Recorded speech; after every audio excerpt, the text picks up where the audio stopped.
Hello class 10th students. चलिए हम आज एक नया चैप्टर स्टार्ट कर रहे हैं इंग्लिश में फर्स्ट फ्लाइट का। वो है ग्लिम्सेस ऑफ इंडिया। तो इसके 3 पार्ट हैं, baker from Goa, Coorg and T from Assam.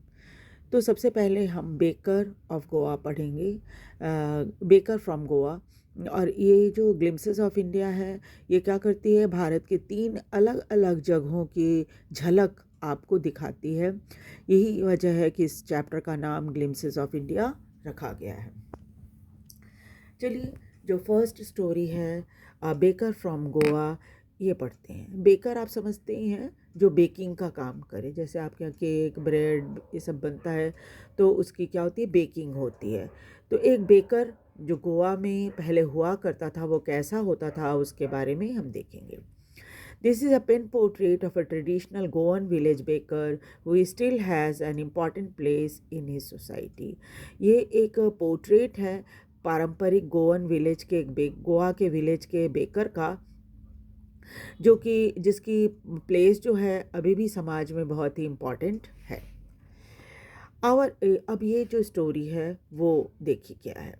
इसके राइटर जो हैं वो ल्यूसियो रॉड्रिग्स हैं, और वो बताते हैं कैसे पुर्तगीज़ टाइम से लेकर अब तक कितने चेंजेस आए हैं गोवा में बेकर्स की लाइफ में, या बेकर कितने चेंज हुए हैं पुर्तगीज़ टाइम से लेकर अब तक। Our elders are often heard reminiscing nostalgically about those good old Portuguese days, the Portuguese and their famous loaves of bread. पूरा हमारे जो बुजुर्ग हैं वो अक्सर बड़े इससे बहुत ही प्यार से उस पुराने ज़माने को याद करते हैं, जब वो पुर्तगीज़ ज़माना था और वहाँ उस समय के जो लोव्स ऑफ ब्रेड होते थे, वो लोव्स ऑफ ब्रेड खाए जाते थे। अब देखते हैं ना कि आज हम मार्केट में जो ब्रेड ख़रीदने आप जाते हैं, तो क्या होता है, वो स्लाइस्ड ब्रेड होता है, स्लाइस बनी हुई रहती है। जब आप पैकेट खोलते हैं तो उसमें स्लाइस बनी हुई रहती है। लेकिन जो लोव्स ऑफ ब्रेड होता है, उसमें क्या होता है, लोव्स में पूरा साबुत, पूरा का पूरा बेक किया हुआ रहता है, कटिंग नहीं की रहती उसमें, है ना। आप बड़े बड़े शॉप्स में, मॉल वगैरह में जाओगे तो आपको लोव्स ऑफ ब्रेड भी मिल जाएगा। उसमें क्या होता है, कटिंग नहीं की रहती है, आप अपनी मर्ज़ी के अनुसार उसे अपने हिसाब से तोड़ कर खा सकते हो। तो उस समय क्या होता था, लोव्स ऑफ ब्रेड बड़ा फेमस था पुर्तगीज़ ज़माने में। Those eaters of loaves might have vanished. आजकल तो जो लोव्स खाने वाले लोग हैं वो तो ख़त्म ही हो गए हैं, गायब हो गए हैं, क्योंकि अब हम स्लाइस्ड ब्रेड खाते हैं ज़्यादा। But the makers are still there. लेकिन अभी भी लोव्स बनाने वाले बेकर्स जो हैं अभी भी गोवा में आपको मिल जाएंगे। We still have amongst us the mixer, the molders and those who bake the loaves.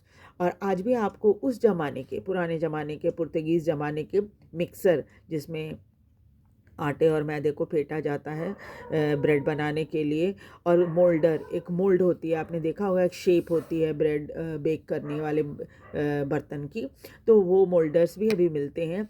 और साथ ही साथ क्या है, कोई कहीं कहीं वो जो बेक करने वाले हैं पुर्तगीज़ स्टाइल वाले, वो भी मिल जाते हैं।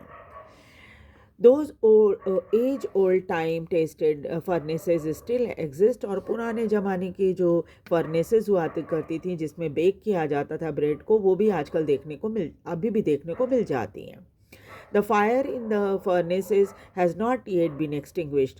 अभी भी उसकी आग जो है, फर्नेस जिसमें बेक किया जाता था ब्रेड को, वो बुझी नहीं है। कहने का मतलब अभी भी आपको कहीं कहीं किसी किसी गांव में पुर्तगीज़ स्टाइल की बेकिंग स्टाइल जो है ब्रेड की, वो आपको देखने को मिल जाएगी। The third and jingle, the traditional baker's bamboo heralding his arrival in the morning can still be heard in some places. और वो पुराने पारंपरिक तरीके से बेकर जब गांव में घूमते थे ब्रेड बेचने के लिए, तो वो पारंपरिक बेकर्स की बैम्बू की आवाज़ जो होती है, थर्ड एंड जिंगल, जब वो पटकता था, और पटकने से जो उसमें घुंघरू लगे रहते थे उसकी आवाज़ होती थी, वो आज भी आवाज़ कहीं कहीं सुनाई देती है किसी किसी गांव में। Heralding his arrival in the morning. और उसके थर्ड और जिंगल से जो आवाज़ निकलती थी वो सुबह सवेरे सुनाई पड़ती थी सुनाई पड़ती है। आज भी किसी किसी गांव में आपको सुन सकते हैं उनकी आवाज़। Maybe the father is not alive, हो सकता है पिता ना हो, but the son still carries on the family profession, और पिता जो है, पिता की मृत्यु हो गई है, लेकिन बेटा अपने पिता की उसी परंपरा को, उसी पेशे को अभी भी अपनाए हुए है और कर रहा है। These bakers are even today known as Peddar in Goa, और आज भी इन बेकर्स को गोवा में पेडर कहा जाता है। During our childhood in Goa, the baker used to be our friend, companion and guide. हमारे बचपन में गोवा में बेकर जो था वो हमारा एक दोस्त होता था, साथी होता था और एक गाइड होता था। He use to came at least twice a day, और वो हमारे यहाँ कम से कम 2 बार ज़रूर आता था। Once when he set out in the morning on his selling round, पहली बार जब वो आता था मॉर्निंग में, जब उसे अपना ब्रेड बेचना होता था, देना होता था। And then again when he return after emptying his huge basket, और दूसरी बार तब आता था जब ऑर्डर लेना होता था। शाम को जब उसकी बास्केट खाली हो जाती थी, तो बड़ी सी बास्केट जो होती थी उसकी, तो वो वापसी लौटते समय क्या करता था, ऑर्डर लेता हुआ जाता था कि नेक्स्ट डे का ऐसा कितना ब्रेड चाहिए। The jingling third of his bamboo woke us up from the sleep, और क्या होता था कि जब उसके झनकार वाली थर्ड की आवाज़ होती थी, उसके बैम्बू के जो स्टैंड होता है बैम्बू का बना हुआ, उससे हमारी नींद खुलती थी। And we ran to meet him and greet him, और ये भागकर बाहर आते उससे मिलने के लिए और उसका अभिवादन करने के लिए।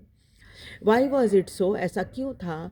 Was it for the love of the loaf, क्या सिर्फ हम जो ब्रेड लोफ ऑफ ब्रेड होता था उसे बहुत हमें लगाव था, इस वजह से हम आते थे उससे मिलने के लिए?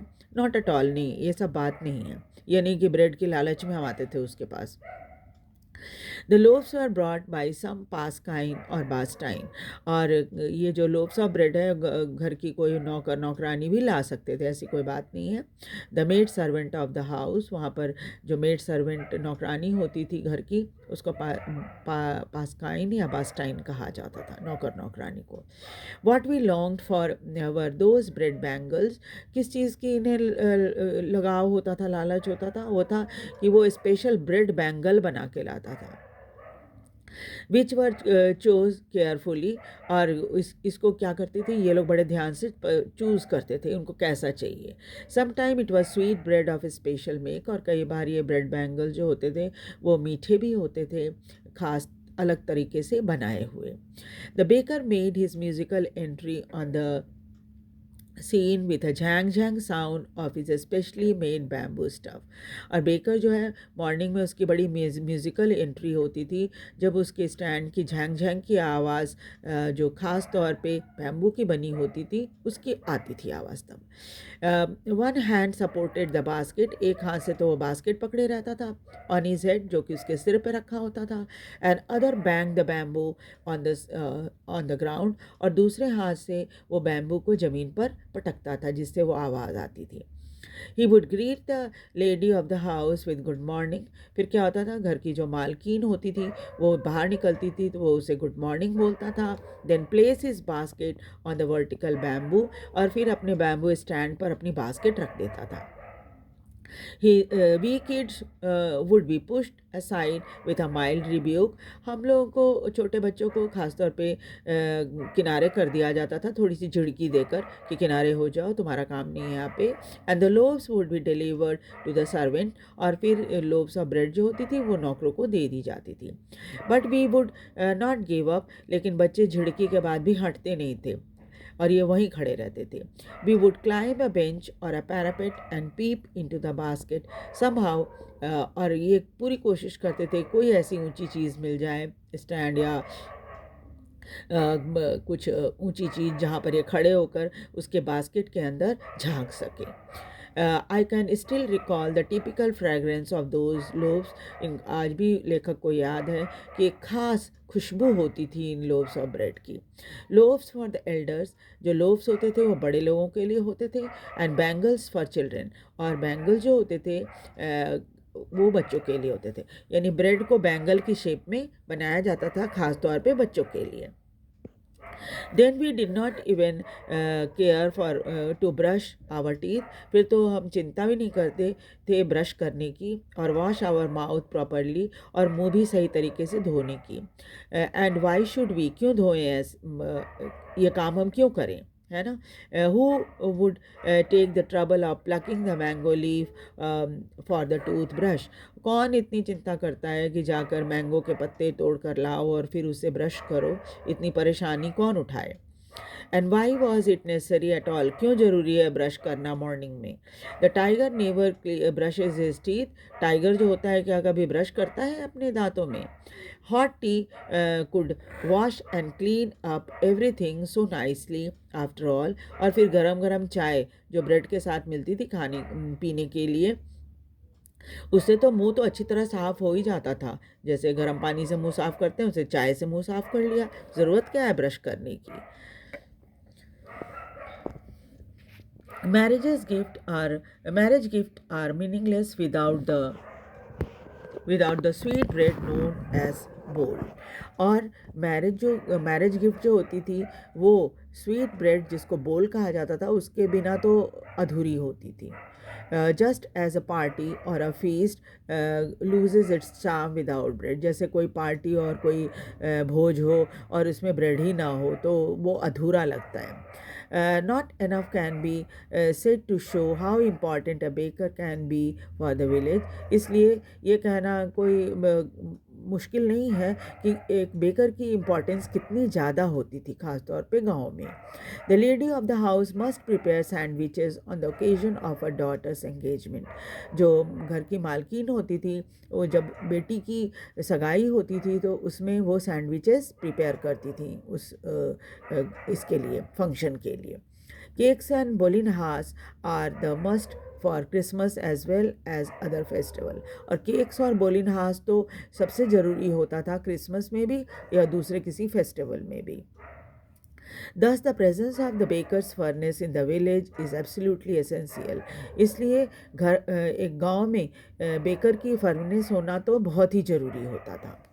The baker or bread seller of those days had a peculiar dress known as kabai.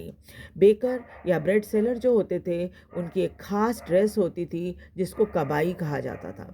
It was a single piece long frock reaching down to the knees, और ये एक लंबी सी फ्रॉक की तरह ड्रेस होती थी जो कि घुटने तक होती थी लंबी।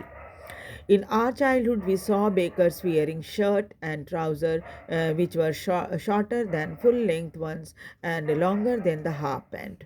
और लेखक बताते हैं कि अपने बचपन में मैंने देखा कि बेकर्स ने अब क्या था वो कबाई पहनना तो छोड़ दिया था, लेकिन अब क्या करते थे वो शर्ट और ट्राउज़र पहनते थे जो कि घुटने से थोड़ी नीची होती थी, हाफ पैंट से थोड़ी बड़ी, और जो फुल लेंथ पैंट होती है उससे थोड़ी सी छोटी। Even today, anyone who wears a half pant which reaches just below the knees invites a comment that he is dressed like a pader. आज भी जब कोई ऐसे इस तरह के हाफ पैंट पहनता है जो घुटने से थोड़ा नीचे हो, जिसको आप लोग बरमूडा पैंट भी बोलते हो, है ना, वो पहनता है तो लोग कहते हैं कि देखो आज तो इसने पेडर की तरह कपड़े पहन रखे हैं। The baker usually collected his bill at the end of the month, ये बेकर जो थे वो क्या करते थे हर महीने सप्लाई करते थे ब्रेड की, और महीने के आखिरी में अपना पैसा या बिल लेने आते थे। Monthly account use to be recorded on some wall in the pencil, और मंथली चीज़ें जो होती थी जो वो हर दिन जो ब्रेड देता था उसे दीवार पर लिख दिया जाता था कि आज इसने इस डेट को इसने इतना ब्रेड घर में दिया है। Baking was Indeed profitable profession in old days, पुराने ज़माने में बहुत फ़ायदे का पेशा माना जाता था बेकिंग को।